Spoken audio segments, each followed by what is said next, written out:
Siri. Hai, anatu shirshiri asman narrabsu fedha sakun. Allahu Akbar.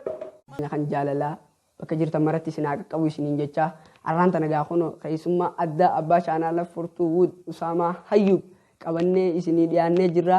Mee viidiyoo kana yoo xiqqaate laayikii 500 godha. Hanga dhuma sagantaatti nu faana turaan afeerraa teenya.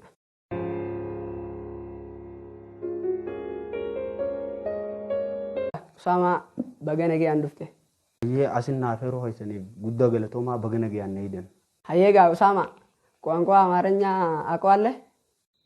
ትንሽ ታውቃለህ ቢሆን ጀልሰ ማለት እሺ 10 ብር አምጣ። ቆይ 10 ያዛናን ያማን ደቀ ፊዳ hayyee Usaamaa gaafii si gaafadhaa gaafii tana yes or no jettee deebista. hayyee humaara koon qabu gaafadhu niin deebisa. hayyee Usaamaa hiraarni feeta? no cinqeyooni feeta? no haay duba maal feeta gaa? ሁሉም ደስደሲ Usaamaa Hayyub asumaan gama gaafii teenyaatti dabarraa waan hay anaatu wannawa gaafiin itti aantu tuu hay anaatu attuwa akkanas godhaa sirii hay anaatu shirshiri asman narrabsu fedha sakun. Allahu Akbar.